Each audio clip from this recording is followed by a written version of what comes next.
Bienvenue dans l'Abreuvoir, le podcast qui vous abreuve de culture. Retrouvez-nous toutes les 2 semaines pour nous entendre débattre de cinéma, musique et de tout plein de sujets intéressants. N'hésitez pas à vous abonner et retrouvez-nous sur toutes les plateformes de streaming. YouTube, Apple Podcasts, Spotify, Deezer. Bonne écoute. Tomorrow, in a world gone mad,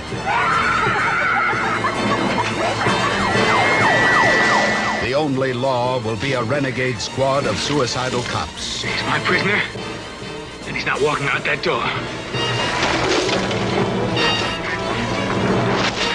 And the open road will be controlled by gangs of glory roaders.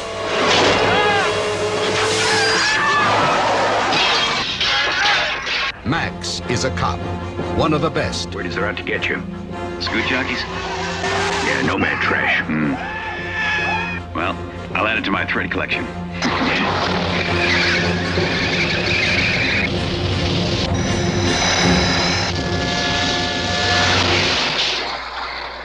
Comment on va les gars ? Bah écoute, moi ça va très très bien, et vous ? Bah écoute, tranquillement, au taquet pour justement parler du cinéma australien, voilà. Exactement, du coup, en fait, à l'image effectivement de la précédente thématique qu'on a fait, c'est un gros morceau, et je suis, en tout cas finalement dans un premier temps, je préfère le dire, enfin je le dis, je suis content de le faire avec vous.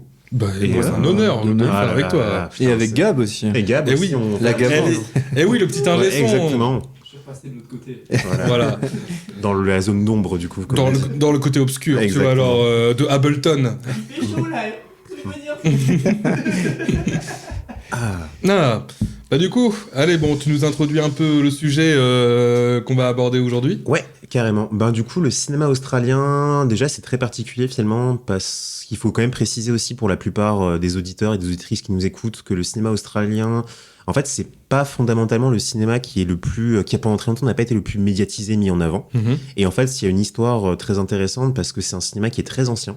Ouais. Qui remonte quasiment effectivement depuis la création finalement du cinéma en tant que tel, avec par exemple du coup les frères Lumière, et dans cette temporalité là finalement on a déjà des premiers films australiens qui en fait sont mis en chantier. Donc 1890, 1895 effectivement, du coup 1896 on précise, pas 1900, sinon c'est très récent, tu vois. Mais du coup vraiment quasiment à l'origine du cinéma, donc c'est presque un proto-cinéma.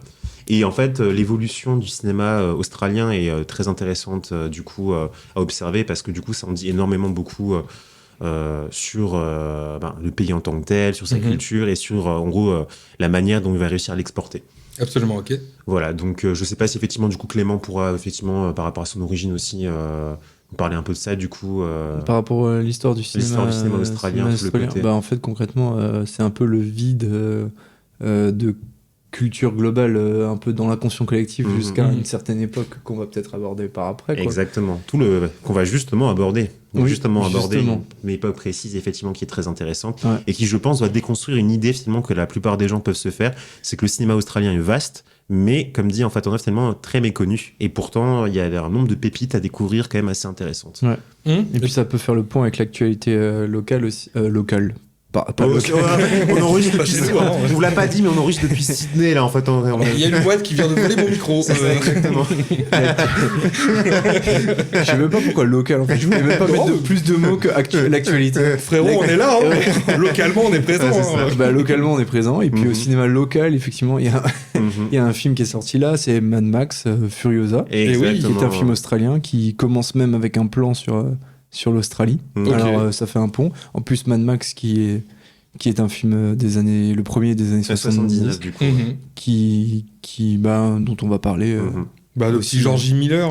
Exactement. Petit George Miller et tout. Donc ça nous ramène à l'actualité du moment. Exactement. Donc c'était pour faire le pont du coup avec les actus cinématographiques. Il y avait quand même un réalisateur, il me semble, dans les années 20 ou 30 qui faisait du cinéma, tu vois, qui était australien.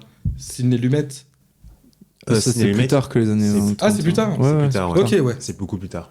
Mais c'est intéressant que du coup t'en parles de l'origine, parce qu'il faut commencer quelque part, et du coup on va commencer à aborder cette question. Alors comme je disais en fait précédemment, le cinéma australien du coup tire vraiment son origine presque quasiment en même temps que l'invention du cinéma. En fait, il faut savoir justement finalement du coup que après 1895, avec en gros l'arrivée du train de la gare à La Ciotat des frères Lumière, en fait en 1896 en Australie, on avait le premier entre guillemets véritable film de fiction qui était sorti. et en fait qui retrace effectivement du coup la vie d'un brigand, on va dire ça comme ça, finalement, en tout cas finalement d'une figure du banditisme australien finalement dans les années 1900. Ok. Enfin, qui a perduré jusqu'après dans les années 1900, mais du coup qui a commencé bien dans les années 1890. Ok. Et donc c'est le premier vrai film de fiction, et du coup il est sorti sur le territoire australien. C'est un peu un sorte de Billy the Kid, mais local à l'Australie. Exactement, c'est un peu un Billy the Kid, un peu comme ça, local. Et c'est très intéressant parce que du coup forcément finalement ça vient plus ou moins en même temps finalement, comme j'avais dit, le début du cinéma. Et en fait il faut bien comprendre que du coup des films comme ça il y en a eu produit quelques-uns, et en fait l'Australie a été très productive en fait de 1890 jusqu'à peu près les années 1910 et une très maigre partie des années 1920. Et en fait, ce qui est assez intéressant, c'est qu'après ce laps de temps, finalement, du coup, il y a un vide en termes de production cinématographique en Australie. Et on va aborder cette question-là un peu plus tard dans le podcast, mais du coup, c'est lié aussi à des considérations économiques, culturelles, et aussi effectivement, du coup, avec les Américains. Bien sûr, avec Hollywood, etc. Effectivement. Donc en fait, il y a entre guillemets une forme de concurrence, et surtout, il y a une exportation des films américains qui arrivent sur le territoire australien. Et ça crée forcément finalement du coup une forme de concurrence, je dirais pas déloyale, mais ça crée en fait la quantité de production de films en fait qui sont importés, qui viennent des États-Unis et qui sont importés en Australie est beaucoup trop importante par rapport effectivement à la quantité de films qui sont produits en Australie en tant que tel, qui fait qu'il y a un déséquilibre. Voilà. Ouais, puis du coup, par exemple, les réalisateurs australiens qui veulent se produire leurs films, etc., ont beaucoup plus de mal. Ou alors ils doivent faire leurs preuves à Hollywood. Exactement. Donc ouais, il y a une quantité effectivement de réalisateurs, d'acteurs. Au début, c'est souvent beaucoup d'acteurs effectivement, notamment celui qui a joué dans Robin des Bois, Robert Flynn du coup. Ouais. Okay, oui. Oui. Alors ça, j'ai un petit doute, mais oui, avec une petite moustache, etc. Il est australien du coup. Ok. Il est australien et il fait partie. Pour moi, c'est le meilleur exemple finalement des acteurs et des actrices australiens, en tout cas finalement de l'environnement, de tout ce qui est cinéma, en tout cas finalement des personnalités qui gravitaient dans le monde du cinéma australien, qui sont partis justement à l'étranger pour faire carrière, notamment aux États-Unis. Et Robert Flynn en fait a commencé sa carrière en Australie, mais a commencé à réellement percer aux États-Unis. Ils sont exportés comme les Européens qui sont allés là-bas. Exactement. Mais ce qui fait qu'en fait il y a un espèce de trajet un peu comme ça finalement, un parallèle très étrange où en fait la plupart des gens finalement qui sont partis d'Angleterre pour aller en Australie en fait en vrai font le chemin inverse pour en fait retrouver une forme de succès. Alors oui, c'est Errol Flynn. Errol Flynn, voilà. Je suis désolé, j'ai appelé Robert Flynn. T'inquiète. Mais voilà, en tout cas, si vous avez l'image de Robin des Bois avec sa petite moustachette à la OSS 117, là finalement, ou à Jean du Jardin, vous voyez un peu le bail comme ça. Mais il demande pas si la blanquette est bonne. Voilà, exactement. Je me permettrai aussi de préciser du coup qu'en 1906 est sorti du coup le film The Story of the Kelly Gang, qui a été réalisé par Charles Tate, donc c'est un cinéaste australien, et c'est considéré aussi en fait comme un des premiers films de fiction dans l'histoire du cinéma. Et en fait, il est malheureusement sorti de manière très confidentielle, et en fait, la copie du film qui est donc a été abîmée avec le temps et a été retrouvée genre vraiment beaucoup plus tard. Ouais. Et en fait, on estime que maintenant il reste quasiment 20 minutes et 52 secondes du film, là où à la base il était censé durer 1h40. Ah oui, donc, quand même. Exactement. Et en fait, on est quasiment, par exemple, c'est un exemple sur le premier vrai film de fiction comme ça qui sort. Il reste 20 minutes et 52 secondes en fait. Ok, bah c'est quand même peu. Enfin, c'est peu. En plus, on avait parlé, ça revient au sujet qu'on avait déjà abordé avec la remasterisation, etc. Ouais. Parce que d'habitude, tu vois, là, on arrive à retrouver, tu vois, ici et là, quelques copies et tout. C'est-à-dire que c'est la seule qui existe, en fait. C'est, en tout cas, de ce film-là, finalement, qui fait partie des précurseurs en matière de cinéma australien, en fait, c'est 20 minutes et 52 secondes de film. Là où, à la base, en fait, on estime qu'il devait durer 1h40. Il y a des suppositions, des traces écrites, en fait, en vrai, de journalistes, etc., de l'époque, et des témoignages aussi des gens qui l'avaient vu à l'époque, en gros, c'est 1h40, 1h30 de film. Mais, du coup, la copie a tellement été mal conservée qu'aujourd'hui, il en reste très peu. Okay. Donc en fait, littéralement, c'est ça qui est intéressant sur les premiers films qu'on peut voir comme ça. En fait, on n'a que des traces un peu parcellaires, du coup, au final, un pays qui a quand même aussi, à sa manière, été précurseur sur le cinéma, quoi. Ok. Et du coup, après la guerre, comment ça s'est passé ? Est-ce qu'il y a eu, par exemple, un sorte de renouveau, comme on a pu le voir avec le premier épisode en musique Exactement. Et ben en fait, ce qui est intéressant, c'est que la Première Guerre mondiale, forcément, c'est un gros bordel. Hein. C'est la guerre. Là, exactement. Et ça va aussi impacter du coup la production cinématographique de la plupart des pays occidentaux. Et en tout cas, finalement, du coup, les gros producteurs comme ça, alors les Américains, les Français, etc., les Allemands aussi, mais les Australiens. Et en fait, la Première Guerre mondiale, ça a été pour l'Australie, économiquement parlant, finalement quelque chose de très compliqué à vivre. Ce qui fait qu'en fait, ils ont plus ou moins... Alors, ils l'ont pas délaissé complètement, mais en fait, ils pouvaient plus forcément consacrer autant de ressources pour la production de films. Et surtout financière, etc. Financière, exactement. Donc en fait, à tenir, c'était quelque chose qui était vraiment très compliqué pour eux. Et en fait, on s'est retrouvé. En fait, la Première Guerre mondiale a joué énormément, finalement, justement, du coup, sur entre guillemets cette mise à l'arrêt de production. Puis surtout les déséquilibres des puissances. Exactement, en mode, alors que les États-Unis, tu vois, commençaient justement à s'implanter beaucoup plus, tu vois, à l'échelle mondiale. Donc les États-Unis ont légitimé leur puissance culturelle, notamment avec la Première Guerre mondiale, etc. Là où l'Australie, en fait, on en parlait juste avant, en plus sur la partie musicale, économique aussi, mais l'aspect géographique, on en parlait dans la partie musicale. C'est déjà un pays qui est très très éloigné. Donc après, finalement, du coup, c'est vraiment toutes ces choses-là, finalement, qui ont fait que justement, ça a joué un peu la défaveur de l'Australie. Mais bon, en même temps, la guerre n'est pas finie. Ce n'est qu'une bataille, parce que vient l'après-guerre quand même. À moins qu'il y ait un petit truc avant années 40 et tout, tu vois. Alors, Eh ben justement, on y arrive. Alors du coup, il y a un laps de temps entre la Première Guerre mondiale et les années 40. Ouais. Et en fait, ce qui va se passer, c'est que justement, finalement, il y a assez peu de production australienne. Alors, j'ai pas les chiffres exacts en tête. Du coup, finalement, Clément pourra... je sais pas si tu as souvenir de la quantité de films qui est produit entre la Première Guerre mondiale et plus ou moins... dans l'entre-deux-guerres, quoi. Ah bah ça, je pourrais pas te le dire, mec. Ouais, moi, là, c'est un peu compliqué. C'était alors j'avais pris une note effectivement qui en parlait voilà. En fait, on est sur un quantitatif de films, par exemple sur 10 ou 20 films américains, on devait avoir 1 ou 2 films australiens qui étaient produits, quoi. Ah ouais, le ratio faible, quoi. Le ratio faible. Sur les sorties en Australie. Les sorties en Australie, effectivement. Ouais, alors du coup, c'est déjà les sorties australiennes, c'est voilà pour te dire ça. Et alors, faut imaginer que du coup, l'export entre guillemets, finalement, de ce genre de production est inexistant, quoi. Ouais. Et en fait, il est inexistant. Il n'existe pas. Et du coup, ça crée forcément finalement une forme du coup de paradoxe assez intéressant, quoi. Un pays qui je considère à titre personnel comme étant précurseur en matière, de cinéma, parce que du coup ils ont été un des premiers pays à tenter de faire des trucs en matière de film, quoi, et ils se retrouvaient justement avec un ratio aussi faible. J'ai envie de dire, c'est le banc de touche, quoi. Exactement. En mode, allez, on te met à l'écart, hop, nous, laisse-nous faire des films, on va te les donner, puis ça, tu regardes, mais tu produis pas. Et surtout, il y a un truc qui est assez intéressant en termes de code culturel, c'est que les États-Unis, en fait, ont entre guillemets, ce point commun avec l'Australie. En fait, un des genres qui a le plus marché en Australie, effectivement, en termes de films américains exportés, c'est les westerns, avec justement l'aspect désertique, etc. Et c'est assez intéressant parce qu'au final, les premiers films produits, du coup, comme je disais avant, entre 1890 et 1910, à peu près en Australie, c'était souvent des westerns où ça retraçait la vie, effectivement, entre guillemets, de figures criminelles ou de brigands, justement, un peu comme ça. Ou même le fameux Ned Kelly dont je parlais. Ou même de la société, tu vois.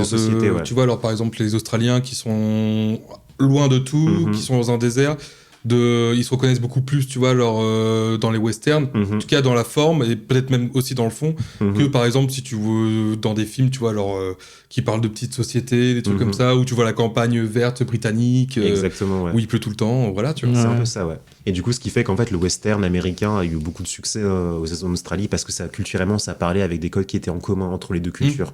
Et donc, c'est assez intéressant. Voilà, ouais, c'est un petit écho, tu vois, comme ça. Carrément. Et du coup, on en arrive à où, là ? Et ben du coup, là, on arrive à les années 20. Donc là, à partir de ça, finalement, il y a la grande majorité des films projetés en Australie, comme dit, proviennent des États-Unis. Et en fait, face à cette situation, il y a beaucoup de talents, justement, j'en parlais, en fait, qui étaient originaires d'Australie, qui finissent par émigrer. Alors, on parlait d'Errol Flynn, justement, donc années 20, c'est dans ces eaux-là. Ouais. Donc effectivement, arrivent les années 30 aussi. Après, et justement, les années 30, c'est un peu particulier parce que ça voit la création de 2 studios majeurs dans l'histoire du cinéma australien, à savoir, du coup, les FT Studios, à Melbourne, qui existera jusqu'en 1935. Donc c'est en fait très peu sur une tranche de 5 ans. Mais du coup, ça a été aussi un des plus grands studios dans les années 30 en Australie, et qui a permis effectivement la production de certains films. Ok. Et en fait, il a fermé donc après le décès de son fondateur. Du coup, c'est en mogelé. Monsieur Trings. Et voilà, c'est donc effectivement ce studio-là. Et après, voilà, malheureusement, du coup, là, vous avez un peu vu le topo général. Hein. Malgré tous les moyens qui sont déployés, le cinéma australien se marginalise de plus en plus. Et là, on arrive à une situation, finalement, du coup, où jusque dans les années 60, il y a très peu de productions locales qui sont sur le territoire. Ok. Voilà, donc on est un peu sur une vache maigre. Ouais, bah c'est la disette, hein, c'est la crise. Exactement. Un peu, il se passe rien, quoi. Exactement. Mais il se passe tout ailleurs, sauf en Australie. Ouais, c'est ça qui est assez particulier. Et donc arrive ce moment. Et les années 70, en gros, de la fin des années 60... Attends, t'y arrives après. Ouais, on y arrive tout doucement. Ah, on y arrive. Ah oui, je lève mon doigt. Ouais. On arrive au bail, où là, ça va être intéressant. Donc là, on arrive dans le vif du sujet. Hein. Donc là, on arrive. Et alors, du coup, ce qui est intéressant, c'est que les années 70 vont marquer une rupture assez radicale, justement, donc avec le contexte de production culturelle et cinématographique en Australie. Pour une raison, en fait, assez simple, au final, c'est que du coup, les gens se sont rendus compte, en fait, il n'y a pas de film du coup chez nous. C'est bizarre, en fait, littéralement on existe. On existe en fait en vrai, genre on est quand même effectivement, on est là en tant que pays, on produit aussi des films à côté de ça. Et enfin, même si c'est voilà, pas grand chose, mais du coup on est là, on est présent. Et en fait, la majorité des films qu'on consomme sont quasiment américains du coup. Et en fait, on se dit, c'est un peu, c'est bizarre quoi, c'est ce truc un peu, c'est pas normal. Bah c'est un peu l'angoisse, tu vois, alors de se faire remplacer culturellement. Exactement. Quoi. Donc il y a un peu cette angoisse là. Et en fait, arrive donc à partir des 70 des mesures libérales qui ont été mises en place par 2 premiers ministres successivement pour en gros commencer à produire des films et surtout en fait finalement dynamiser un peu le secteur du cinéma et de la culture. Ouais. Notamment finalement donc il y a des mesures économiques. Alors, les premiers ministres en question, du coup, c'est John Gortor, du coup, et Coate Whitham. Alors, excusez-moi pour ma prononciation anglaise. Ça, c'est un nom d'Australien, tu vois. Alors. Exactement. Whitham. Donc, ils sont respectivement pour le premier, donc, premier ministre de 68 à 71, et le second qui est premier ministre de 72 à 75. Et en fait, ils ont, dans la continuité, effectivement, de leurs mesures économiques libérales, du coup, va faire valoir le cinéma australien. En fait, les deux sont de pair, quoi. Ou alors de soft power. Exactement. Mais il y a une dimension de soft power, justement, pour faire rayonner la culture australienne. Et en fait, ils font des réformes économiques, notamment dans le domaine, donc, comme je disais, la culture, en donnant des bourses. Et en fait, en faisant des allocations et des fonds qui sont directement donnés finalement pour les réalisateurs australiens. Un peu comme la SACEM en exactement. fait. Pas la SACEM, mais le CNC. Exactement. Ils vont mettre en place un peu, en fait, littéralement presque un proto-CNC du coup. mais ça existait déjà avant. 48 ans, ça existe le CNC. En fait, ils se font l'équivalent. Alors, c'est très tardif, mine de rien, parce que du coup, 48 en France, et eux, ils ont attendu les années 70 pour commencer à mettre en place ce système de dotation un peu comme ça, finalement. Et justement, c'est ça qui est assez intéressant. Et à partir de là, finalement, il y a une volonté justement de contrecarrer, entre guillemets, la surreprésentation de films américains, en tout cas de films finalement qui viennent des États-Unis, c'est les plus sur leur territoire, et à la fois de faire valoir leur culture personnelle. Ouais. Donc on arrive à ça. Et en fait, ce qui est assez intéressant, c'est que Clément avait fait une réflexion que je trouvais très intéressante aussi par rapport à ça. Il y a cette mesure-là finalement qui va les aider, mais tu as aussi le prix de la pellicule. Ouais, la pellicule pas chère qui arrive dans les années 70, exactement. Qui a entraîné beaucoup de séries B, séries Z aux États-Unis, mais notamment en Australie aussi. Parce que là, tu parles des films australiens qui arrivent avec les mesures libérales et tout, mais l'inconscient collectif qu'on a de ces films, on en vient au nom qui est la Ausploitation, donc les Aussie, comme on appelle les Australiens, donc do Ausploitation. En fait, c'est des films un peu barrés comme ça quand on y pense, quand on entend le nom, des films d'exploitation. Ouais. Rien que ça. Donc, on n'a pas forcément. Quand on en parle comme ça, on pense pas à des espèces de chefs-d'œuvre, etc. On pense plus à des. C'est films... pas des trucs genre c'est la Fox. Oui, c'est ça. On pense plus à des Citizen Kane, des trucs comme ça. Oui, c'est ça. On pense plus à des films comme dit avec des rednecks australiens, ce genre de choses, tu vois. Genre un peu comme des films de la Hammer, tu vois, des trucs comme ça, ou Trauma, comme vous avez parlé tout à l'heure. Et justement, moi, je le vois un peu comme une volonté justement de se démarquer. Parce que du coup, pour les années 60-70, moins 70 parce que tu as eu la crise aussi, effectivement, avec la démocratisation de la télévision aux États-Unis, mais les années 60, c'est même 50 avant. Les États-Unis, c'est le côté un peu, en gros, finalement, c'est les gros baignures, en gros, c'est les grosses productions un peu comme ça. Il y a un côté majestueux. Et Make your dream come true. Exactement. Tu vois. Et en fait, les Australiens, je pense, ont très rapidement compris qu'ils pourraient pas non plus reproduire ce gigantisme un peu comme ça. Donc, en fait, ils ont eu leur propre code et justement, c'est des films d'auteur. Mais en fait, ça va de pair avec Fauché et ça va de pair avec, en gros, la nouvelle vague, avec tous les mouvements de nouvelles vagues qu'il y a eu à travers le monde, justement. Ouais, de toute cette époque-là. Exactement. Et en fait, il y a une dimension très cinéma d'auteur aussi qui est très importante. Parce qu'on parle de série Z, série B, etc.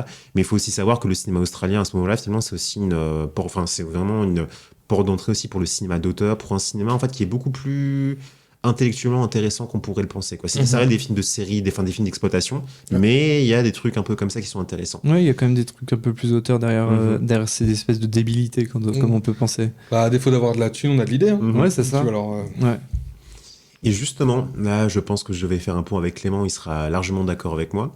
Mais un des premiers films, justement, qui va illustrer ce mouvement-là dans le début des années 70, c'est Waking Fright. Ouais, Waking Fright de 71. 71, effectivement. Alors, du coup, je retrouve Donc, de Ted Kotcheff.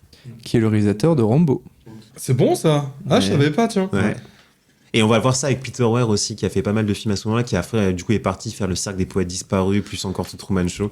En fait, je frétille d'impatience. On va se rendre compte que les Australiens se sont un peu américanisés en partant, du coup. Enfin, il y a un côté. Non, mais ils sont rentrés dans le moule. Ils sont rentrés dans, ouais, exactement. Et du coup, ça qui est intéressant. Mais du coup, Ted Kotcheff, effectivement, un de ses premiers films, c'est Waking Fright.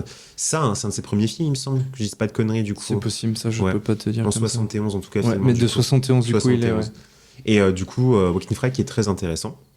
D'ailleurs, petite gros big up parce qu'il y a un acteur que j'adore qui est dedans, c'est Donald Pleasance, qui a joué dans Halloween de Carpenter aussi, plus tard en 78, mais il a joué du coup dans Waking Fright en 71, donc j'adore. Là, gros big up. Il joue un espèce de mec, en fait un médecin un peu fucked up dans une espèce de truc, dans une communauté, une ruralité de redneck australien.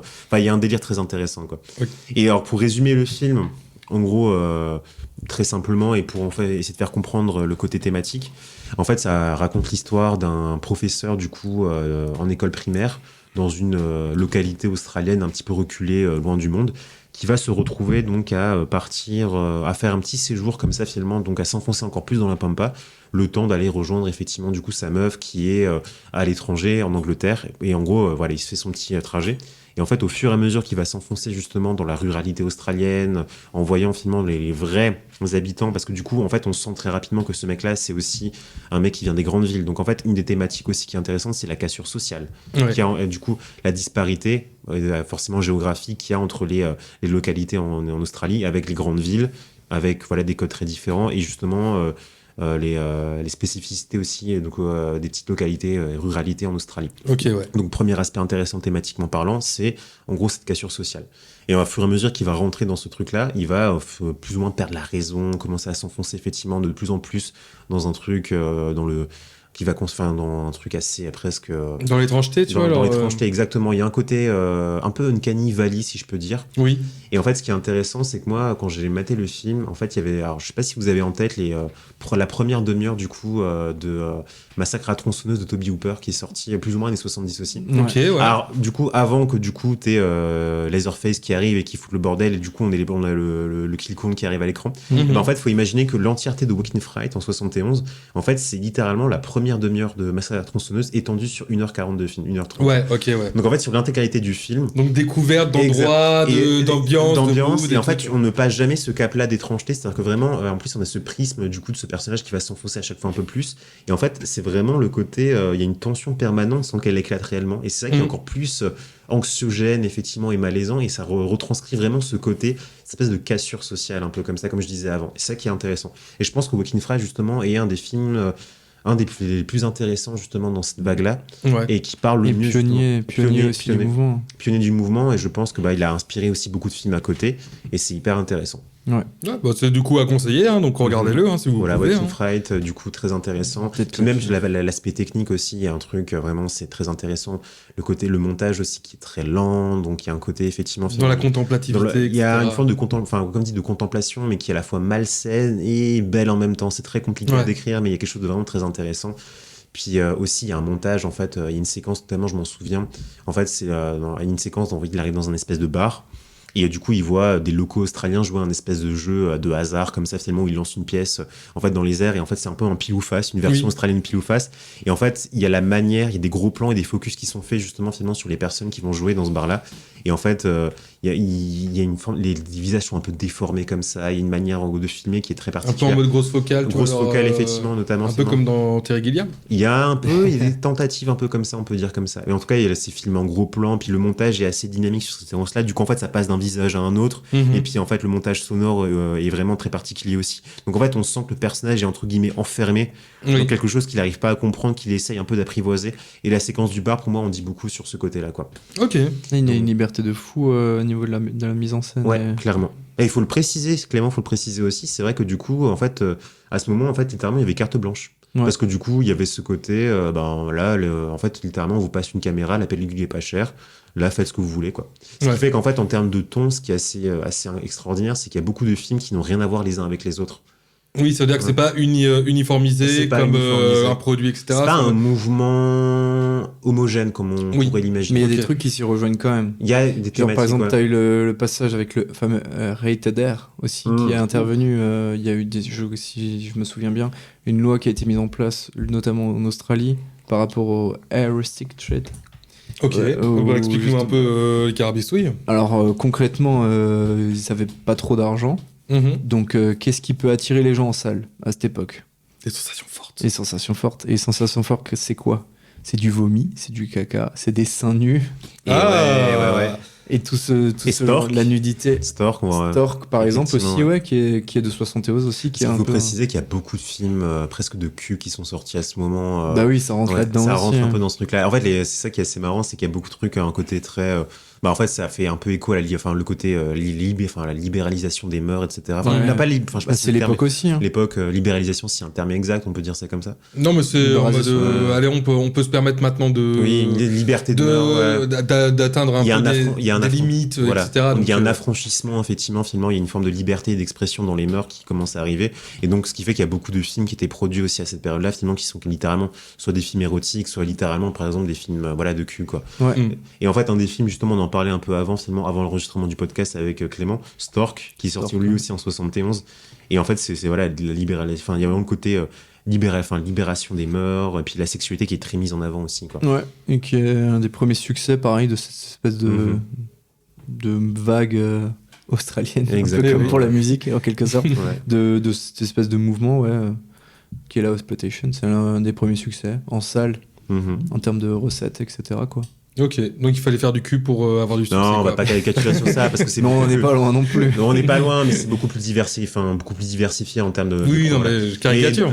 Mais dans l'idée, c'est de comprendre qu'en fait, c'est pas un mouvement qui est homogène comme on peut l'imaginer pour d'autres mouvements cinématographiques, pour d'autres pays, à d'autres moments dans le temps.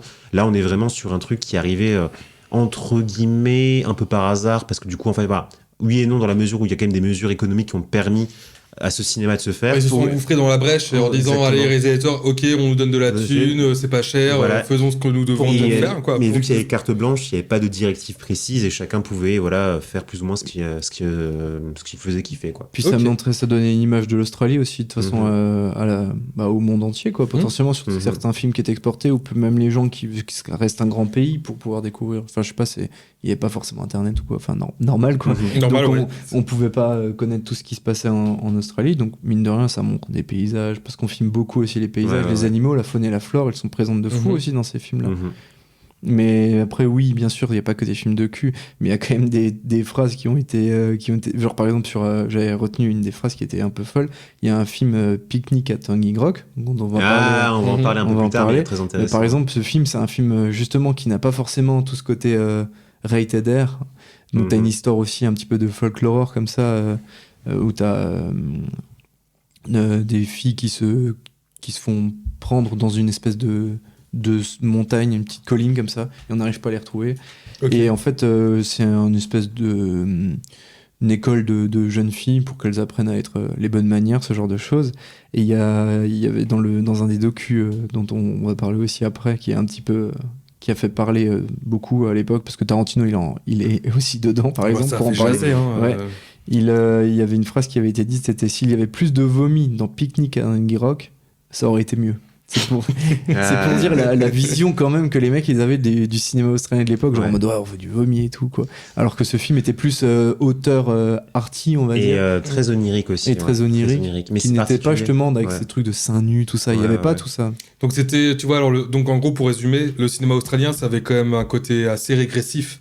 Tu vois, alors, dans les premiers temps, Dans les premiers temps, c'est ça, tu vois. Alors, en tout cas, le monde voyait ça, il se disait, ah bah tiens, il y a des gens qui osent des trucs qu'en fait, d'autres pays ne feraient pas forcément, etc. Tu vois, alors, ok. Mais c'est intéressant parce que mine de rien, en fait, dans cette vision-là, finalement, qu'on peut avoir justement de l'Australie et des gens effectivement qui sont en Australie, en fait, c'est à la fois, ça a été un peu leur opportunité finalement pour réunir de manière internationale, mais du coup, en fait, ils ont indirectement forgé une certaine image et des stéréotypes qui sont encore très marqués pour les gens qui voient l'Australie de cette manière-là. Ouais. Et en fait, c'est très intéressant. En plus, l'exemple que tu prends avec Picnic à Hanging Rock, on va y venir un peu après. Je vais t'offrir un peu, mais il y a un truc que je trouve très intéressant, c'est la relation. Alors, on fait un petit pitch. Il y a deux gars, enfin en gros finalement il y a deux garçons qui veulent retrouver du coup les filles qui ont disparu. Ouais. Et en fait il y en a un, c'est un Anglais pur souche, en mode un peu lord dandy comme ça. Ouais. Et il vient d'Angleterre pour passer un petit séjour comme ça finalement en Australie. Et l'autre, on va pas dire son meilleur pote, mais la personne qui est très proche, c'est un Australien un peu comme ça. Et en fait en termes de manière, c'est le jour et la nuit. Donc en fait il y en a un, c'est vraiment le costume comme ça. Il y a un code d'honneur aussi en guillemets, enfin entre guillemets il y a un côté un peu où lui il va en fait il a une certaine voilà une politesse, il y a un peu des codes culturels un peu en termes de manière de parler, de diction que en fait son pote australien, encore une fois je mets des guillemets, n'a pas du tout parce qu'il est beaucoup plus en mode franc-parler avec le côté redneck, avec son accent, son patois. Un peu comme dans Crocodile Dundee.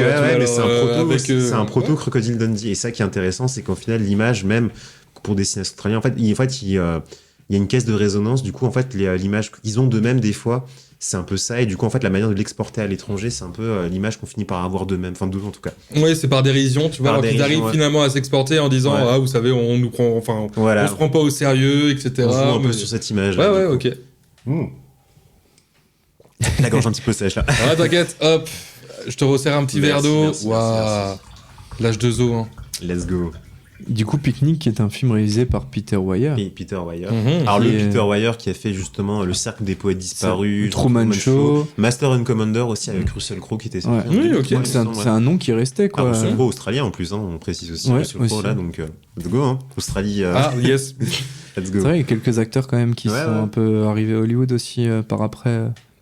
Plus récemment, genre Margot Robbie, Nicole Kidman, ce genre de personnes aussi, quoi. Alors, avant... Hugh Jackman, Wolverine, hein, forcément, du coup. Mais avant de parler de Picnic, il y avait un autre film que Peter Weir a fait. C'était Walkabout, du coup, la randonnée, si on traduit en français. Et qui va commencer justement un petit peu à reprendre les décors filmés en fait de manière très onirique, en fait, avec ce côté des plans comme ça, finalement, du coup, qui sont très, très, très espacés. Et en fait, il y a une imagerie aussi qui est très intéressante. Vraiment, ces grands décors, finalement très... où en fait, tu te sens happé. Le personnage, en fait, est toujours filmé comme ça, presque avec un format où le personnage est réduit quasiment à l'extrême. Ouais, où en fait, il se fait écraser par le paysage, etc. Voilà, par la nature. Les éléments. Et ça joue beaucoup, effectivement, cet aspect-là, quoi. Genre l'homme qui affronte les éléments, du coup. Et qui ne pourra jamais les maîtriser, les dompter. Ouais, la fameuse faune et flore australienne, quoi, qui peut faire peur... Voilà. Comme ça, quoi. Quand t'as des migales de 10 mètres, je connais des serpents qui font effectivement des tailles, t'as l'impression que c'est un bois préhistorique en fait en vrai. Du coup, non, c'est en Australie. Ils auraient dû filmer King Kong là-dedans. C'est ça. Mais en fait, il aurait même pas eu besoin de FX ou quoi. En fait, t'aurais tout été sur place, donc. Mais dans l'idée, c'est un peu ça. Et surtout, il y a une autre thématique au-delà de l'aspect social et on va dire entre guillemets écologique avec le côté paysage. C'est l'aspect effectivement ethnique avec en gros la culture aborigène. Et en fait, la randonnée en parle très bien parce que ce film-là, du coup, retrace en gros, parle en gros d'une jeune fille qui va se perdre entre guillemets dans le désert avec son petit frère. Et en gros, ils ont leurs jours sont comptés, quoi. La survie est très compliquée parce qu'ils ont plus d'eau. Ils ont plus d'eau. En fait, ils commencent un peu. En fait, leur père les a abandonnés comme ça, finalement en plein désert. Et en fait, ils vont se retrouver comme ça, devoir survivre. Et dans le chemin qu'ils vont parcourir, ils vont croiser un jeune aborigène qui est en fait en plein rituel justement. En fait, il est séparé de sa tribu et il doit survivre pendant un certain laps de temps tout seul avant de rejoindre sa tribu. Oui, c'est un sorte d'initiation. C'est un rituel d'initiation du coup. Et en fait, le hasard fait que du coup, les protagonistes vont se croiser. Et en fait, tout le film est plus ou moins aussi basé sur ça, sur ce côté justement la différence culturelle et surtout en termes de code. Et vraiment aussi, enfin, on parlait de fracture sociale entre effectivement les gens déclassés dans les ruralités australiennes et les gens qui étaient issus des grandes villes. Là, on peut parler effectivement de fracture entre guillemets raciale du coup, avec en gros les ex-colons blancs, tu vois, finalement qui sont arrivés sur le territoire et les populations aborigènes. Oui, qui sont parqués, etc. Qui sont parqués et qui le contact est pas forcément tout le temps là. Et puis surtout quand le contact est là, il y a toujours effectivement cette espèce de fossé un peu qu'on peut pas réellement franchir. Ethnique, culturel, voilà, etc., exactement. Tu vois, ouais. Et le film en parle justement très bien parce que du coup, ils vont apprendre à survivre et à se connaître, voilà, finalement les uns les autres. Et voilà, c'est du coup, il en parle aussi. C'est une des thématiques très importantes dans le cinéma australien à ce moment, quoi. Et en fait, j'ai une question à la rigueur. C'est parce que visiblement, je vois que les films, tu sais, genre australiens, j'ai l'impression qu'ils tournent beaucoup, tu vois, alors, autour de névrose, tu vois, alors parce que l'Australie, c'est quand même un pays aussi qui est très religieux, etc. Donc, vous voyez, on parle. Il y a des films avec des seins, du vomi, des films qui dénoncent aussi un peu le côté social, etc. Tu vois, concrètement, c'est soit l'homme, dans les films, soit l'homme il est fou, et quand c'est pas l'homme qui est fou, c'est la nature, c'est la nature qui devient folle pour lui. Qui se déchaîne contre lui, tu vois. Ouais, c'est un peu ça. Qui veut faire la peau, du coup. Ouais, c'est ça. Mais je trouve qu'il y a une forme de catharsis, tu vois, alors, dans le fait que les Australiens, au-delà, tu vois, alors, du fait qu'ils n'ont pas pu s'exprimer et s'exporter et tout, sont aussi, en fait, dans un cas tellement particulier, enfin, dans le Commonwealth, etc., tu vois, alors, même comme individualité en tant que pays, que dans leur œuvre, c'est imprégné de ça, tu vois. Alors, enfin, comme dans la musique, où on sent quand même le côté aride, tu vois, alors, et tout ça, tu vois, alors, même un peu ethnique. Bah là, j'ai l'impression qu'on retrouve beaucoup ça, tu vois, alors même dans les films qui sont produits, tu vois. Ouais, il y a de ça. Et en fait, c'est intéressant ce que tu dis, parce que moi, ça me fait penser, du coup, on va revenir du coup sur Picnic à Hanging Rock dans ce film-là, qui est aussi, alors c'est Peter Weir aussi, du coup. Et en fait, il y a une séquence, on parlait justement du jeune anglais qui arrive un peu comme ça, passer ses vacances en Australie avec sa famille, avec, en gros, il sympathise avec un jeune Australien. En fait, il y a une séquence où ils sont au bord d'un lac, et en fait, ils font un buffet, ils reproduisent vraiment en gros toute l'atmosphère et tout, en gros finalement le côté buffet anglais comme ça. Oui, ou le petit pique-nique un peu comme ça, avec les parapluies comme ça, les costumes. En fait, il fait que 30-40 degrés dehors et pourtant ils ont des costumes et des corsets, t'as l'impression qu'en fait c'est absurde. Et en fait c'est ça qui est intéressant, et en fait du coup le jeune Australien, et lui est vraiment mis à l'écart, et en fait au bout d'un moment finalement on sent qu'en fait il y a ce côté où les Australiens sont vraiment, il y a un aspect presque, tu parlais de névrose, mais il y a presque une forme de schizophrénie, parce qu'en fait ils ont à la fois l'identité anglaise comme étant finalement, mais en fait l'identité qu'ils ont dû se forger sur place aussi. Du coup, il y a vraiment, et en fait, cette espèce de fracture, elle est très intéressante. Tu le retrouves justement dans les dialogues entre ces deux personnages-là dans Picnic à Hanging Rock. Après, contrairement aux autres films aussi, c'est un film historique. Il est pas de son époque. C'est vrai qu'on a oublié de préciser. C'est un film des années 70, mais qui date des années 20, je crois. Où ça se passe. D'accord. Alors, c'est tiré d'un roman, effectivement, du coup, de l'époque, qui est lui-même inspiré d'un fait divers. Qui s'est déroulé effectivement il y a des années en Australie, qui explique aussi le décalage culturel en fonction de l'époque, quoi. Alors d'ailleurs, je t'apartais, ils ont fait une mini-série il y a pas longtemps, en 2019, 2018-2019 sur, alors c'est un truc pas Netflix, hein, et elle est pas ouf, voilà. Ça. Heureusement que tu l'as chuchoté, comme ça personne en fait, je trouvais ça un peu marrant parce que j'étais tombé dessus, genre vraiment quelques semaines avant qu'on enregistre le podcast. Et en fait, je trouvais ça assez marrant parce que du coup, à me dire qu'un film qui était déjà confidentiel à l'époque où il était sorti, qu'il puisse encore être repris pour être adapté en série des années après, je trouvais ça bizarre. Enfin, bizarre, il y a un truc très... Et en fait, la série en même a sa propre patte, mais en fait, c'est très bizarre aussi, quoi. Bon, ça a voulu faire un remake comme on en fait à l'appel. Exactement, c'est pas Disney. Voilà.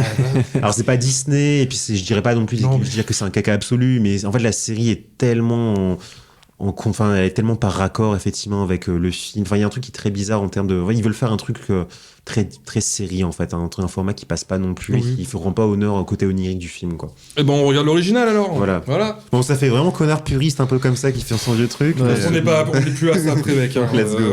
Il y a un tableau de fou dans le film aussi. Il y a un plan qui est exceptionnel quand le groupe de filles là, quand elles arrivent au pique-nique. Il y a un plan à travers la lueur de la forêt et la couleur et la photographie, ça crée vraiment une espèce de tableau, on se croirait dans un truc je sais pas, un peu il y a une espèce de focus que je trouve super intéressant avec ça. Je sais pas. Mais d'ailleurs, Clem, je pense que si tu dois t'en souvenir aussi, le nombre de focus qu'il y a, par exemple, sur des portraits de la reine Victoria. Et en fait, et justement, ce qui est intéressant, c'est que même à la fin du film, alors on va rentrer dans les spoils, hein, je suis désolé pour les auditeurs et auditrices qui voudraient se préserver, mais au pire, on mettra pas de time code. Hein, voilà. Et il y a justement à la fin du film, quand la directrice de l'école, du coup, est au pied du mur, hein, c'est-à-dire qu'elle se rend compte que du coup son école va fermer, que du coup maintenant les parents vont retirer leur gamin parce que c'est hors de question que tu fous ta gamine dans un établissement où en fait en vrai elles finissent par disparaître en pleine nature. En fait, il y a un plan de bureau. Enfin, dans son bureau, en fait, il y a un focus sur tous les tableaux, notamment la reine Victoria, mais des tableaux, des portraits justement, mais typiquement anglais. Et même et c'est intéressant parce que dans ce établissement, en fait, on éduque les jeunes filles à se comporter vraiment comme la bourgeoisie anglaise. Donc en fait, il y a vraiment ce truc où en fait, ils veulent dompter un peu leur environnement tout en reproduisant des codes auxquels on les a plus ou moins conditionnés sans jamais y parvenir. Et donc cette fracture-là est vraiment très marquée. Notamment, il y a plein de focus à la fin, en fait, en vrai, sur ces tableaux-là et ces portraits. Ouais. Comme pour dire qu'il y a une nostalgie d'un truc. Ou alors, il y a surtout une forme de domination. Tu vois, alors qui leur est imposée, alors que en fait, ils n'ont jamais vu l'Angleterre. Ils ont pas tout ça. C'est-à-dire qu'on peut pas comparer l'Angleterre à l'Australie, qu'on peut pas comparer les États-Unis, etc. Quoi. Mais c'est ok. T'as l'impression qu'ils subissent un peu tout parce qu'ils subissent du coup à travers là, par exemple, tu dis les tableaux et tout qui sont mis en avant, mais ils subissent du coup l'Empire britannique. Ils subissent le fait qu'ils soient loin de tout. Ils subissent aussi le fait qu'ils soient sur une île. Et ça, tu peux aussi le trouver. T'as l'impression dans tous les films, peu importe, tu sens un côté d'oppression, t'as l'impression qu'ils sont coincés, que le film il a pas d'issue. Même si le film il est terminé, tu vois, le personnage il a fini son histoire, etc. Peu importe lequel de ce que j'ai vu, tu vois, mais il est quand même pas sorti de tout problème. Oui. C'est que peut-être qu'il y aura d'autres problèmes qui suivront. Oui, c'est ça, parce qu'il est bloqué là où il est, quoi. En fait, il y a un sentiment d'oppression et justement, il y a un espèce de sentiment aussi vraiment angoissant qui leur fait comprendre qu'ils sont pas réellement les bienvenus. En fait, il y a, comme dit, une forme de schizophrénie parce qu'ils sont sur un territoire qui leur appartiendra jamais réellement. Mais comme effectivement, en fait, en réel, le territoire anglais, l'Angleterre, c'est un truc, comme tu dis, finalement, qu'ils ont pas vraiment connu non plus. Donc, en fait, c'est vraiment ça qui est intéressant, c'est que c'est en fait un peuple qui a pas un enracinement culturel très particulier, quoi. Oui, après l'enracinement, ils le font de toute façon contre ou envers tout. Enfin, c'est très mal formulé ça. Non, mais on a compris. Non, mais en gros, d'ailleurs, c'est un dominion.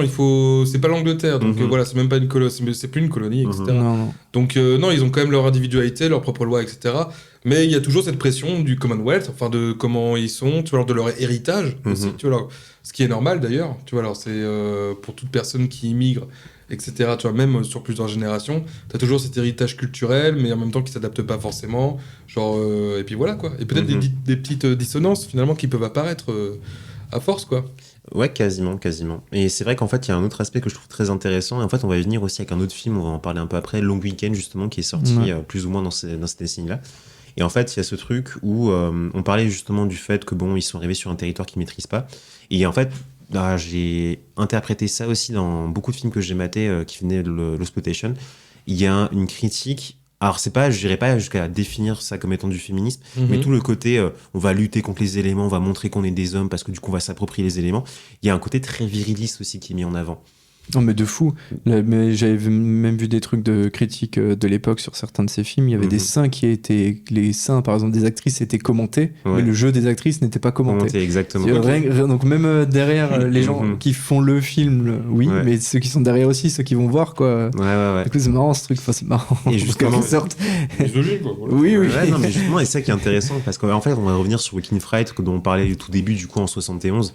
Ce qui est intéressant, c'est que justement, il y a ce côté avec le personnage masculin, comme dit, c'est le professeur du coup qui part un peu sur sa pampa.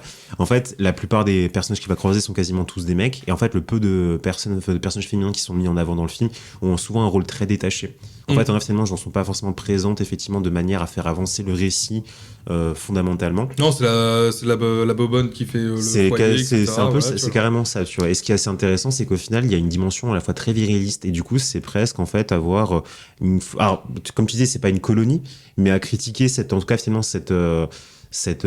ce patriarcat, cette mentalité surtout colonisatrice, en fait, elle est presque à mettre en fait en parallèle avec une volonté très viriliste aussi. Bien sûr. En même temps, c'est genre voilà, c'est un peu qu'est-ce que dirait Freud ou des trucs comme ça, c'est ou même de la volonté de puissance, de dominer, tu vois, alors de tout vouloir dominer en tant que colon, etc. Là, on arrive quand même sur des bases politiques, là, tu vois. Non, mais c'est ça qui est intéressant. C'est ça qui est intéressant, mais et il y a une séquence notamment, on va revenir sur Joaquin Phoenix, qui je trouve très intéressante, en fait, avec Donald Pleasance, on en parlait, le médecin justement un peu fou là, du coup, dans le film.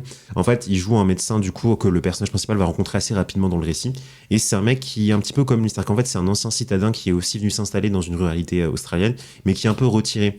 En fait, il participe, il soigne un peu gratuitement entre guillemets du coup les gens aux alentours. Et en fait, il a une relation très particulière qui va se forger entre lui et le personnage principal. Et notamment, il y a une séquence, alors qui est plus suggérée que réellement montrée, mais en fait les deux vont finir par se pécho en gros finalement du coup. Mais justement en fait il y a un goddamn, mais c'est qu'il y a un cut et en fait pendant tout le truc, pendant tout le film, leur prisme de relation, il y a ce forme de tabou qui est mis en place effectivement, enfin qui est mis sur en gros le côté en gros leur relation qui serait genre homosexuelle. Show don't tell. Et justement tout ça va de pair avec cette critique aussi du virilisme absolu où la plupart des personnages que tu croises dans le film, les personnages masculins, c'est un côté hyper macho, redneck, etc. Donc en fait le film aussi à mon sens formule cette critique-là justement. Mais tout en ne montrant pas. Je dis show don't tell, mais finalement c'est en montrant aussi l'inexistence de ça que le ça devient flagrant, tu vois. En le suggérant, en fait, en vrai, je trouve que le pouvoir, l'espèce de pouvoir, le pouvoir de l'idée, de l'imagination, est beaucoup plus stimulant et ça qui est intéressant au final. Et en vrai, pour moi, on est vraiment sur une critique, entre guillemets, finalement, de cet aspect très viriliste aussi. D'accord, ok. Voilà. Bah, trop bien. Quitte à faire sauter des tabous, effectivement, on parlait de libéralisation, encore une fois, libéralisation, liberté des mœurs, etc.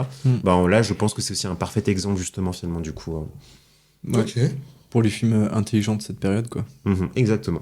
Parce que là, on parle des films qui ont potentiellement marché en étant un point de vue positif. Mais t'as eu aussi énormément de films, comme je disais, qui sont complètement cons, mais qu'ils avaient juste envie de se faire kiffer. Ils ont fait venir les cascadeurs les plus fous avec des trucs en flammes, mais qu'ils maîtrisaient rien. Il y avait même un film, je sais plus lequel exactement c'est, mais ils tiraient à balles réelles. Ah ouais, ils tiraient à balles réelles, et puis il y avait des mecs, ils étaient dans l'eau, et il y en a un, il sort de l'eau, il dit putain, mais je saigne. Et puis, il avait une balle dans la jambe, on a dû l'enlever. Non, mais c'est sensant. Mais il se faisait kiffer, quoi. Je vois ça. C'était des films débiles, mais inventifs, parce qu'il y avait des plans et des mouvements de caméra, tu vois, qui étaient un peu, pas forcément novateurs, mais qui étaient là, et qui étaient présents, tu vois, et les mecs, ils se faisaient kiffer à faire ça. Et c'était fou. Et après, je pense que les trucs qui ont été comme ça ont fait parler aussi du cinéma australien. En bien ou en mal, peu importe, ça a fait parler. Et c'est des films, comme dit, ils ont le mérite d'exister. Et les mecs comme Peter Weir et tout, ils doivent aussi hommage à ce genre de truc parce que en Australie ça a aussi grandi avec tout ça, quoi. C'est un écosystème effectivement très vaste. Et moi dans ce délire là, j'ai pensé à un film aussi que c'est Soif de sang de Rod Hardy en 79. En plus ça va plus ou moins faire la transition sur la décennie 80, mais c'est pareil, c'est vraiment en fait c'est un délire nanardesque avec une communauté de vampires au fin fond, enfin il y a un truc un peu du désert un peu comme ça, et c'est des délires de films un peu et du coup c'est vraiment ce parallèle où en fait à la fois comme on parlait avant, t'as des films justement qui sont entre guillemets très sérieux finalement, en tout cas finalement qui ont une volonté finalement genre très artistique et très contemplative, et à côté de ça t'as des films en fait finalement qui sont des purs délires régressifs et jouissifs à mater, quoi. Et c'est ça qui est assez intéressant, et il y a vraiment c'est un espace de liberté assez ouf, quoi. Et Mad Max il arrive quand dans ce... il arrive en 79, le premier de George Miller aussi, et en fait c'est intéressant parce que alors en plus c'est encore plus intéressant d'une manière parce que le premier Mad Max qui était sorti, en fait, les gens, et je pense qu'il n'y a pas, je dirais pas un effet Mandela, mais les gens, je pense, ont plus en tête Mad Max 2 ou le 3, ou même encore effectivement, du coup, les deux derniers qui sont, enfin, je veux dire, l'avant-dernier qui est sorti au cinéma, du coup, avec Fury Road, quoi. Fury Road, et du coup, le futur Furiosa. En fait, ils ont une image, en fait, post-apo, hyper bien marquée. Le premier est hyper, j'allais dire sec, enfin, il est assez austère. Très austère en termes de mise en scène, puis les décors, effectivement, on est sur un truc assez presque minimaliste. C'est des routes. Vraiment, t'as 2-3 véhicules. Et des mecs. C'est ça, non mais c'est des mecs sur des motos, avec une bagnole, avec un bâtiment que tu vois qui fait office de commissariat. Le reste du temps, c'est des plans dehors comme ça, finalement, du coup, avec en gros, vite fait le désert, t'as une forêt, etc. Mais t'as pas de truc. On est très loin, juste en gros. Le pire, c'est qu'il y a beaucoup plus de végétation que dans les films qui sont sortis après, quoi. Écoute, c'est ça qui est assez marrant, c'est que du coup, tout l'aspect, l'image que t'as de Mad Max en mode ok, c'est des mecs qui se battent avec des chaînes de bagnoles dans le désert comme ça. T'oublies. Le premier, c'est vraiment un truc très. Tu vois, c'est en fait des mecs qui se battent avec des froufrous, c'est ça. Non, quand même pas, tu vois, mais ils font des randos dans des espèces de forêts, dans des routes qui passent par des forêts, puis après, t'as un vaguement un désert. Ils font, c'est un délire, quoi. Ok, il y avait quand même des scènes en mode. D'ailleurs, quand l'accident, etc., avec le motard, là, je veux dire, tu vois, alors, tu sais que c'est un vrai mec, hein, tu vois, alors, ça n'a pas été truqué, il se prend le truc le coup, là. Puis tu sens aussi, même, en gros, la séquence avec la meuf de Mad Max qui se fait fumer, du coup, avec son gamin, tout, avec en gros, le ralenti, enfin, en gros, l'espèce de truc comme ça, du coup, le cut qu'il y a eu. Oula, j'ai frappé le micro sans faire exprès. Tellement je Mad Max. mais ça te m'énerve, mec, tu vois. Je vais faire une coupe iroquoise, du coup, l'attaque, tu vas prendre un gun et puis tu vas foncer dans le taf. Ouais, exactement. Je prends la première bagnole que je vois et puis tac, let's go. Non, mais voilà, dans l'idée, c'est un peu ça, et du coup, c'est assez marrant, du coup. Et du coup, ça crée un peu un effet très marrant où je pense que les gens ont plus en tête du coup Mad Max 2 ou le 3 qui sont sortis après, quoi. Ouais, parce que après, tu vois, alors mais après, Mad Max, quand même, s'il y a eu un 2, un 3, c'est qu'il y a eu quand même un succès. Et ça, on voit les articles de l'époque, c'est en mode, ça a été quand même bien accueilli. Ouais. Voire, ça faisait un peu partie, tu vois, du côté en mode, ouais, les Australiens, ils ont pas peur de faire des trucs de zinzin, tu vois, alors d'aller un peu pousser les limites, etc. Et Mad Max, ça a été énormément teasé, même en France, comme étant le film choc, avec des accidents, etc. Tu vois, oui, la campagne marketing du film à l'époque, c'était un peu ça. Ouais, c'était un peu... le film compte beaucoup, il faut dire aussi, sur le charisme de Mel Gibson. Hein, je veux dire, ce mec-là, finalement, c'est aussi... en fait, sur le premier Mad Max, effectivement, c'est aussi... Il y a un côté très... Voilà, c'est l'image qu'on se fait de mec australien, ténébreux, un peu... taciturne, il parle pas trop, il fait son truc, et puis voilà, quoi, basta. Et en fait, il a encore plus développé cette image-là, finalement, après, pour les suites qui sont sorties. D'ailleurs, il y a un film avec Tina Turner, on parlait d'elle en fait. C'était le 3, ça. Le 3, justement, on parlait de Tina Turner sur la partie musicale. En fait, elle a joué dans Mad Max 3, du coup. Elle est partout. Let's go. Ça va dans tous les sens, un peu, quoi. Exactement. Mais d'ailleurs, j'ai une préférence, pour être tout à fait honnête, pour le deuxième opus. Voilà, je dis ça, en fait, en vrai.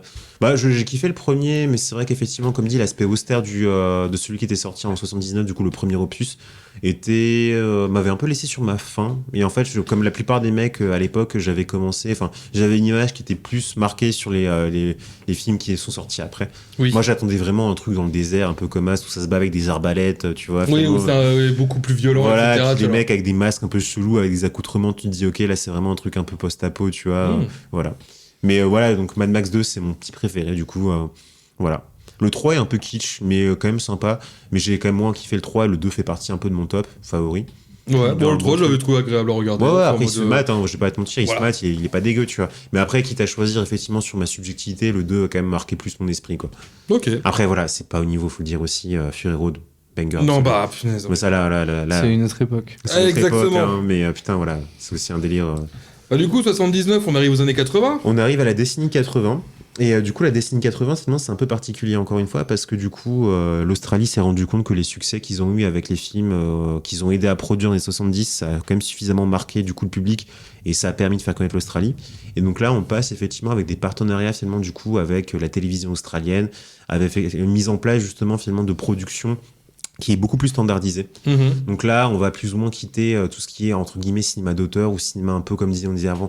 Alors, pas régressif, loin de là, parce qu'il y a des exemples de films, en fait, qui sont encore plus barrés, qui sont dans les années 80. Ouais, il y a juste de la folie aussi. De la folie, mais par contre, on est sur des films qui sont beaucoup plus standardisés. Ouais. Et des productions, effectivement, qui sont beaucoup plus calibrées, en fait, pour chercher, justement, j'allais dire de l'audimat, mais du coup, en fait, on va chercher effectivement des recettes importantes. Et puis à plaire au plus de personnes possible. Plus de personnes pour l'exporter plus facilement aussi, quoi. Donc, on quitte progressivement cet état d'esprit. Et en fait, on arrive dans décennie 80. Un des films, justement, on en parle très souvent, Clément et moi, du coup, qui définit parfaitement ce truc-là, c'est Razorback. Razorback, ouais. Voilà. Là, on fait une dédicace en plus à Valentin aussi, du coup. Big up. Qui sera pas d'accord. Qui sera pas d'accord, mais c'est un peu le sel et c'est ce qui fait un peu la joie. Il voulait pas se défendre, alors on va le film. Ceci n'est pas un règlement de compte, voilà. Mais en fait, Razorback pour moi, il symbolise vraiment ce côté justement beaucoup plus standardisé et beaucoup plus uniformisé en termes de production. Il y a une chier de films d'horreur qui sont sortis à ce moment aussi. Oui, mais après ils ont fait ça pendant 10 ans à peu près, donc le système il s'est mis en place et puis quand tu commences à faire quelque chose qui marche, à un moment donné, tu recycles aussi un petit peu ce qui a été fait avant. Tu peux pas faire du nouveau toujours en faisant la même chose pendant des années et des années. Du coup, tu copies aussi un peu ce qui a été fait avant. C'est un peu le problème de Razorback, mais ça en fait pas un mauvais film pour autant. N'est-ce pas, Samy ? Très intéressant. Mais en plus, Razorback, franchement, je le défendrais parce que même si le film... Alors, très sincèrement, le film est pas forcément extraordinaire, je le conçois. Mais par contre, t'as quand même des séquences que je trouve intéressantes. La séquence de cauchemar. Genre vraiment, il y a un côté carton-pâte aussi très inspiré. En fait, pour te dire, il y a une séquence où le personnage, en gros, alors on va résumer le film pour les spectateurs.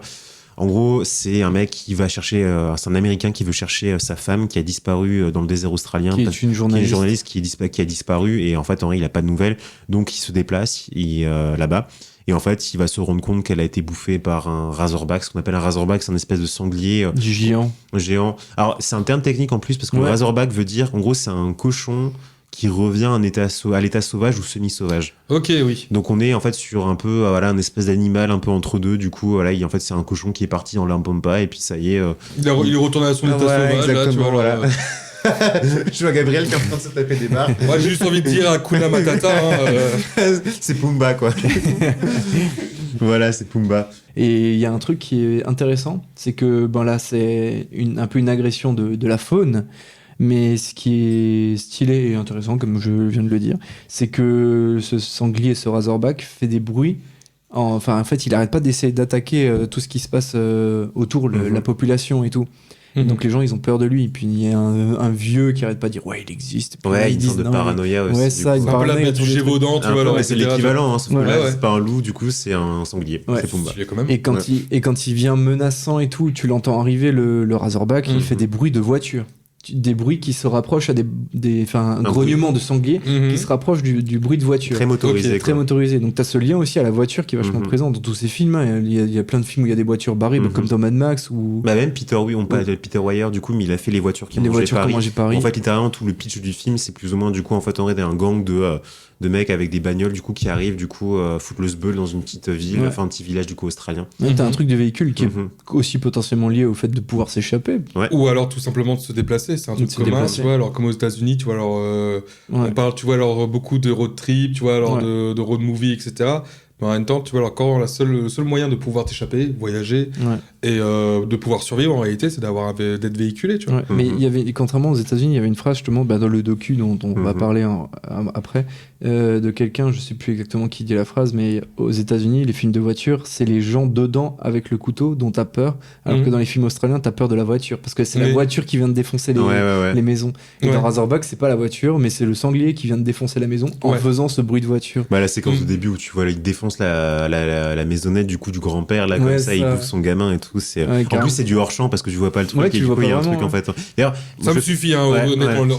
C'est assez. D'ailleurs, je fais une aparté quand même aussi, mais la manière dont est filmé le Razorback est vraiment très maligne et inventive parce que du coup il est toujours filmé de loin. T'as des rares séquences où du coup tu le vois, mais pas forcément en gros plan, mais toujours un peu espacé, éloigné. Et en fait, c'est assez ingénieux parce que ça joue beaucoup sur le fait que oui, c'est un animatronics. Donc en fait, années 80 oblige, ça a un peu vieilli aujourd'hui, mais la manière dont c'est filmé, ça joue énormément finalement sur la lumière. Il est toujours filmé de manière très très inventive sur des parties du corps que tu peux pas forcément voir tout le temps, à certains angles effectivement du coup qui ont un truc un peu particulier. Genre tu vois son visage mais tu vois pas le reste de son corps, et en fait il trouve toujours des techniques un peu comme ça pour vraiment le rendre menaçant tout le temps, malgré l'iconiser et malgré les limitations techniques entre guillemets de l'époque. Notamment la séquence, la séquence de fin, en fait dans l'espèce d'usine là comme ça, en fait qui est vraiment génial, et ça joue sur le côté brumeux. En fait ça rend l'aspect encore plus angoissant et flippant quoi.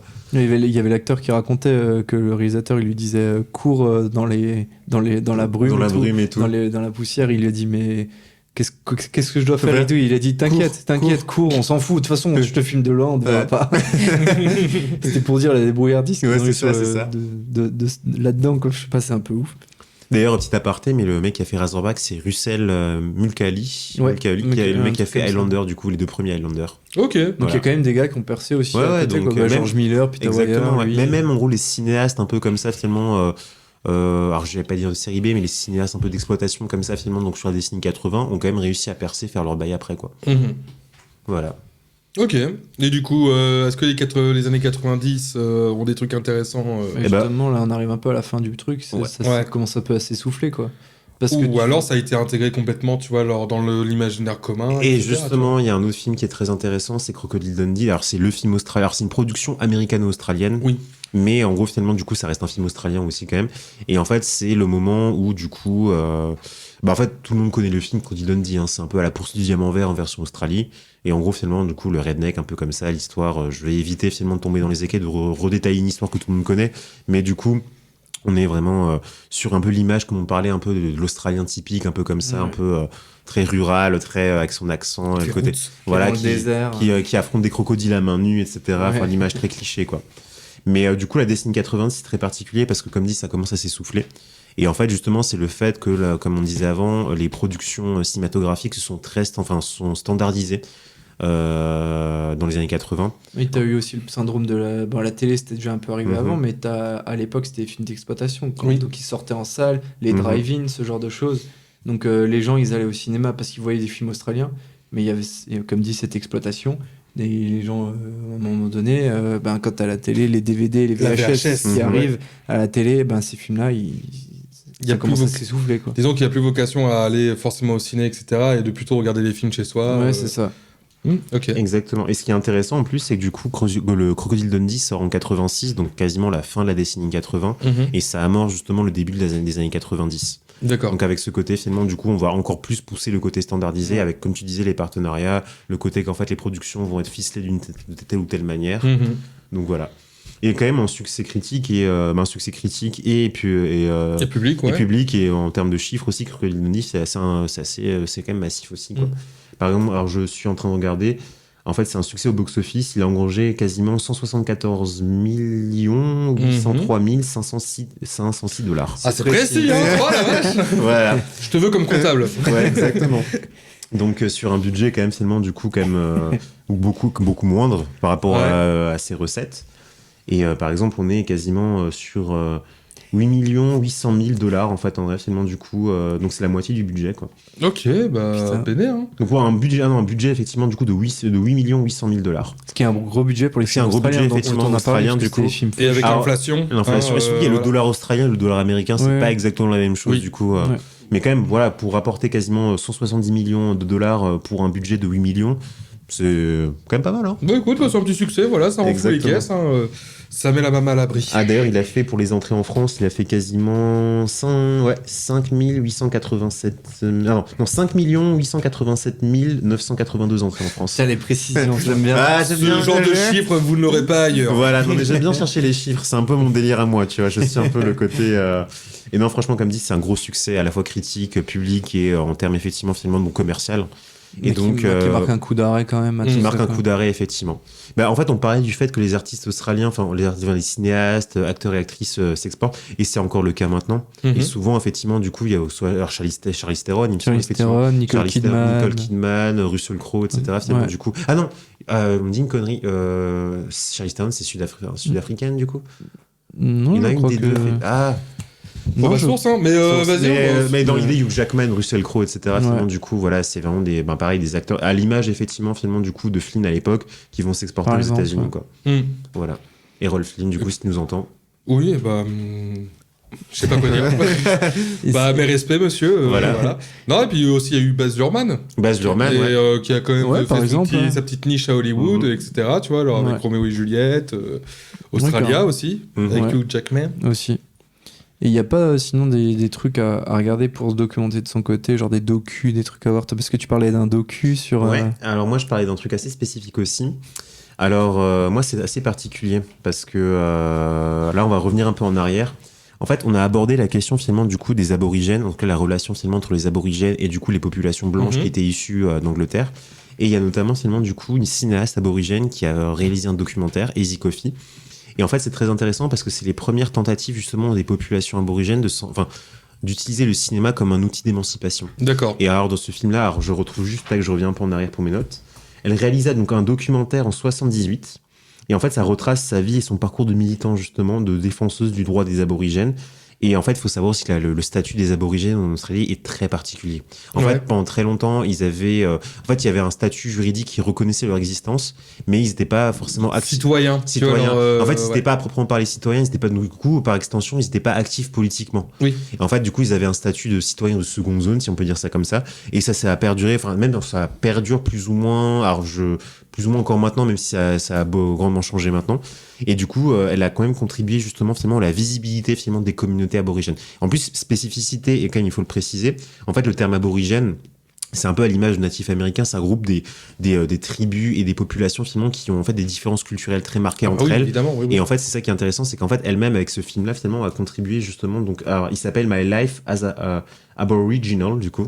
Et en fait, ça a contribué justement finalement à vraiment spécifier sa vie en tant qu'aborigène. Et surtout réhabiliter aussi les aborigènes à ne pas les voir juste comme une seule entité, mais comme une multitude d'individus. Très hétérogène, effectivement, des cultures différentes entre elles, quoi. Et donc, voilà. Alors, j'ai très compliqué à voir ce documentaire. Il est sorti en 60. Malheureusement, j'ai pas eu l'occasion finalement de tomber sur une copie, de le trouver. Donc à l'occasion, si un auditeur ou une auditrice a les bons plans, moi je suis pour. En tout cas, donnez-nous les sources. Mais en tout cas, finalement, du coup, c'est un tournant aussi majeur Voilà pour la représentation des populations aborigènes. D'accord. Avec le cinéma comme outil Il y avait pas un délire pour faire un pont avec l'album de Flying Microtonal Banana de King Gizzard où on avait trouvé un truc comme quoi que le banana signifiait une tribu. En fait c'était un espèce d'argot qui était employé pour d'accord, ouais. Pour une tribu. Ouais, et du coup, vous en avez parlé. Pour rendre hommage effectivement qu'ils en avaient parlé dans le titre de l'album.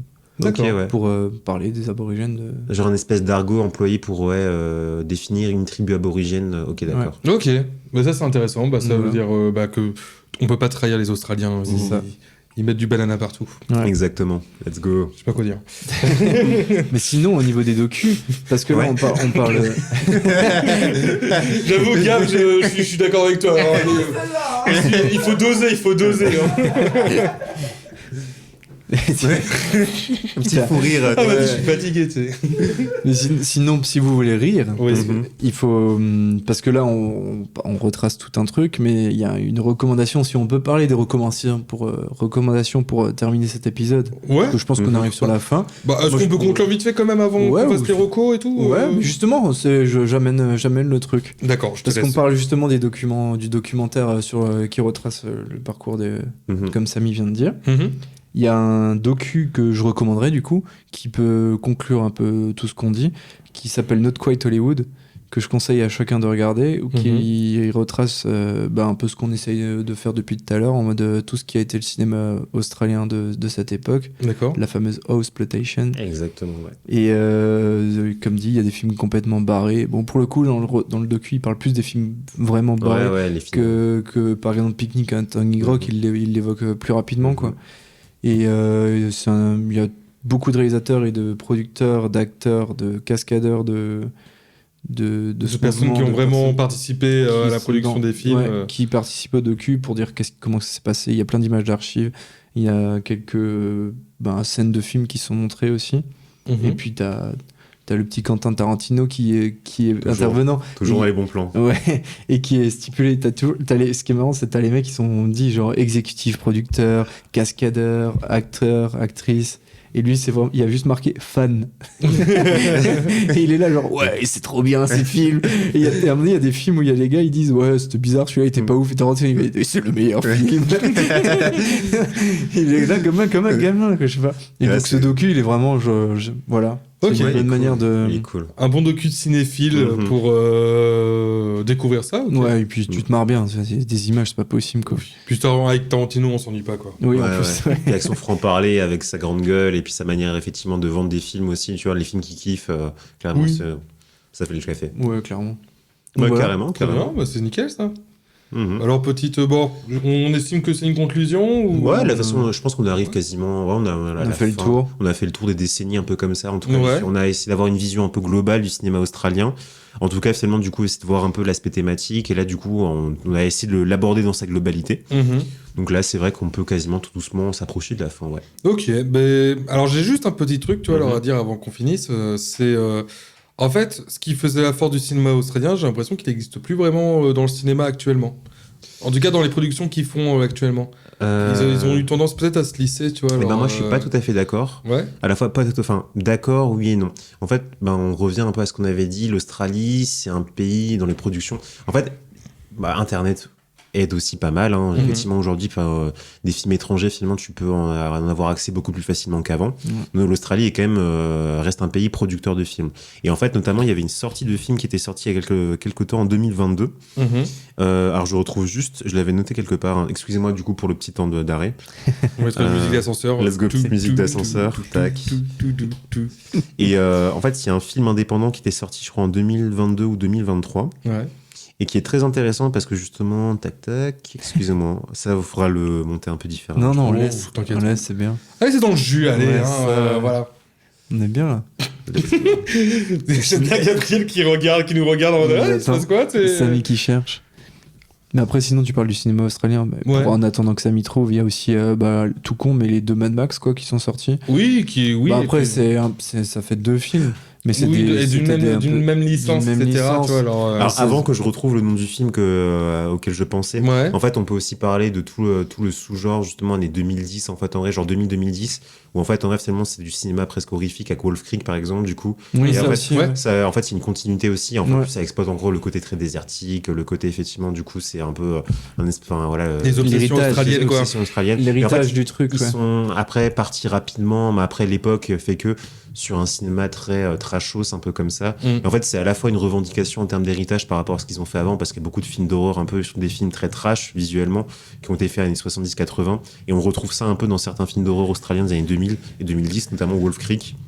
Et après, il y a aussi d'autres films comme ça, finalement, qui sont plus dans cette époque-là, mais qui sont à la fois une forme d'amour un peu dommage, mais en fait qui n'ont pas la médiatisation. En fait, le cinéma australien, c'est pas qu'ils n'en font plus de cinéma, c'est que c'est resté un cinéma entre guillemets, alors sans, je veux pas mettre de niche entre guillemets, je sens le côté, enfin je veux pas le faire sonner ça comme un truc péjoratif, mais ça reste un cinéma avec des codes très spécifiques, et donc qui en soi finalement ne pourront pas forcément être exportés de la même manière que des films ricains à l'étranger, quoi. Mais il y a des trucs aussi en termes d'héritage, pour rebondir sur la partie musique, où les clips des groupes dont on a parlé, tu peux retrouver effectivement ce côté des années 70, quoi. Ok, ouais. Tu sens qu'il y a cette culture commune qui est présente. En tout cas, qu'il y a un instant T où ça a été en mode c'était le pic de notre. Enfin, c'était le summum du cinéma à notre époque. Un peu, ouais, c'est ça. Ce qui a marqué les esprits, etc. Ouais. Tu vois. Un truc à la con, genre petite anecdote, il y avait Amin and the Sniffers, un groupe de punk australien dont j'ai parlé. Ils ont sorti un clip il y a pas longtemps, parce qu'ils vont sortir un nouvel album, ou je sais pas.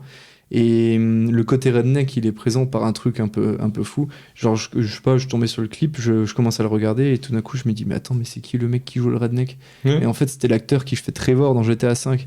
Donc, le redneck de fou, complètement barré. Ouais, ok, le taré.